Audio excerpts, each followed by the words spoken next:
सास, माँ, बहू और बेटी। नहीं नहीं, ये कहानी इन सारे के सारे रिश्तों की नहीं, बल्कि 2 रिश्तों में ही सभी रिश्तों के होने की है। अरे बहू, मेरे और तेरे ससुर जी की रोटी मत बनाना, मैं बना लूंगी, दिन तक ठंडी हो जाती है। बहू जो कि एक वर्किंग लेडी थी। नहीं नहीं माँ जी, मैं अच्छे से कपड़े में लपेट देती हूँ ना, आप क्यों मेहनत करेंगी, माइक्रोवेव में गर्म कर लेना। अरे नहीं बहू, मेहनत मत कर, वैसे भी ऑफिस में कम मेहनत होती है क्या, जा रहने दे। लेकिन बहू मानती नहीं, वो सास ससुर की रोटी बना कर ही जाती है।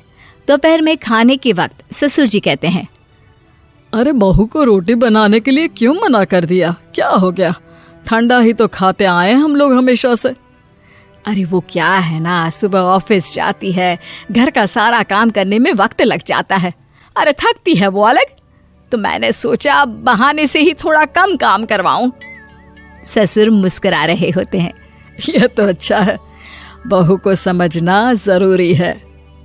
वक्त बीत रहा था, घर में सब खुश थे कि एक दिन, माँ जी आप शाम को थोड़ा टहलने निकला करें, घर पर रह रहकर हड्डियां जाम होती है, पापा को भी ले जाया करिए, मैं वक्त पर तो आ जाती हूँ। बहू ठीक 5 बजे ऑफिस से घर आ जाती है, फिर चाय नाश्ता बनाकर सास ससुर के साथ बैठती, उन लोगों को सारा दिन का हाल बताती। रात को पति घर आता है। क्या बात है बेटा, ऑफिस से आकर कभी हम लोगों के साथ भी बैठा कर। अरे माँ, दिन रात काम करके मन ही नहीं करता, अगले दिन की फिर तैयारी होती है, आप और पापा ही कमरे में आ जाओ। इससे अच्छी तो बहू है, कितना भी थकी रहे, घर आकर हम लोगों के लिए चाय नाश्ता बनाना, फिर बातें करना। बहू ना होती तो हम बुढ़ा बुढ़िया तो बैठे ही रह जाते। सास और ससुर अब बहू के कहने पर शाम की सैर पर निकलने लगते हैं। सास की कई सहेलियां बनती है तो ससुर को भी कुछ बुजुर्ग लोगों का ग्रुप मिल जाता है। कैसा रहा सहेलियों के साथ शाम का वक्त? हम लोगों ने तो भाई खूब योगा किया। अरे हम लोगों को गप्पों से फुर्सत ही नहीं होती। वैसे मिसेस मल्होत्रा आज बहू के बारे में कुछ बोल रही थी। तभी वहां ऑफिस से बहू आ जाती है जो जींस और टॉप में होती है। क्या बात है माँ, क्या कह रही थी आपकी सहेली आपकी बहू के लिए? सास इस बार बहू को कुछ अलग तरीके से देखती है और उल्टा सवाल ही दाग देती है। क्या कह रही थी वो हटा, ये बता, तेरे ऑफिस में तो मर्द भी काम करते होंगे ना? बहू जो अब तक मजाक कर रही थी वो सीरियस हो जाती है। मर्द होंगे नहीं माँ जी, मर्द ही ज्यादा हैं, हम 5 ही लड़कियां हैं ऑफिस में। अरे तो अच्छा लगता है क्या ऐसे कपड़े पहनती हो? कल से तुम ना साड़ी पहनकर ऑफिस जाना, और हाँ, शाम का नाश्ता थोड़ा जल्दी बनाया करो, नाश्ता बनाकर बाद में ही ऑफिस के कपड़े चेंज करने जाना।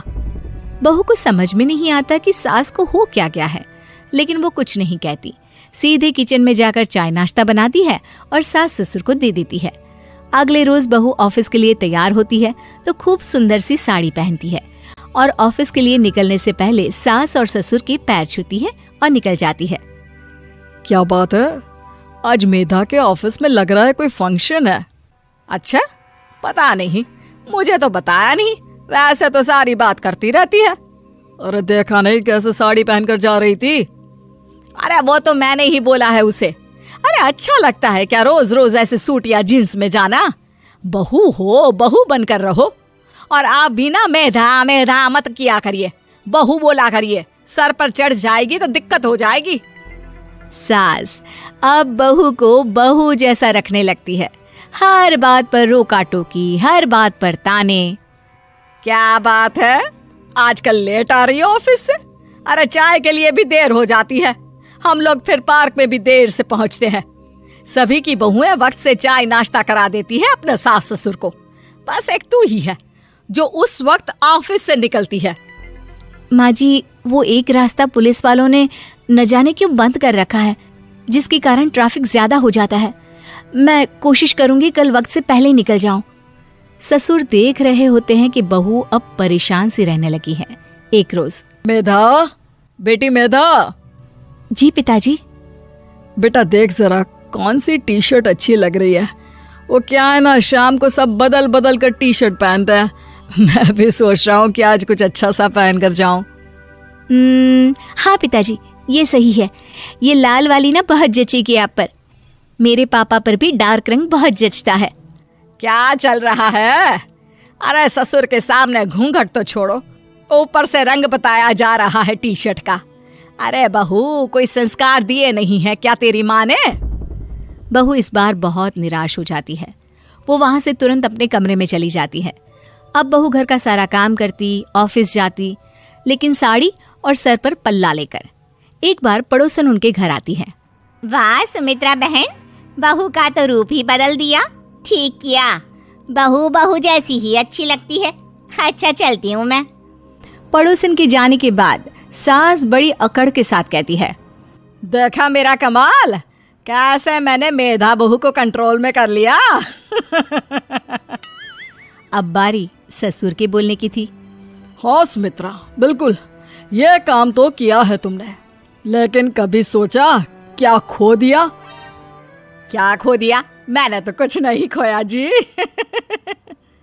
खोया है, पहले बहू जब ऑफिस जाती तुम्हारे पैर छूकर तुम्हें गले लगाती, लेकिन अब सिर्फ पैर छूती है। हाँ जी, ये बात तो आप ठीक बोल रहे हैं। पहले घंटों हम लोगों से बात करती, कमरे में ना जाती, ऑफिस से आते ही खुद की चाय, खाना, नाश्ता सब हम लोगों के साथ करती, सारी बात बताती। लेकिन क्या तुम्हें पता है, बहू की तबीयत खराब चल रही है, वो माँ बनने वाली है। ये बात मुझे बेटे ने बताई कि तुम्हें बता दूं। अब सास की आंख में आंसू थे। वो समझ गई थी कि लोगों के कहने में आकर उसने क्या खो दिया। शाम को बहू घर आती है तो माँ किचन में पकोड़े तल रही होती है। अरे माँ जी, आप रहने दीजिए ना, मैं आ तो रही थी। अरे नहीं, जा तू चेंज कर ले, मैं नाश्ता और चाय टेबल पर ही लगा रही हूँ मेधा। सास के मुंह से अपना नाम सुनकर बहू को बहुत अच्छा लगता है। माँ जी, कोई गलती हो गई है क्या?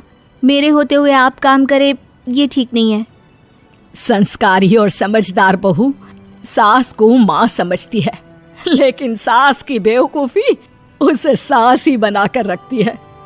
बहू, मुझे भी थोड़े संस्कार और समझदार बनने का मौका दे, जिससे मैं भी बहू नहीं बेटी को देखूं तुझ में।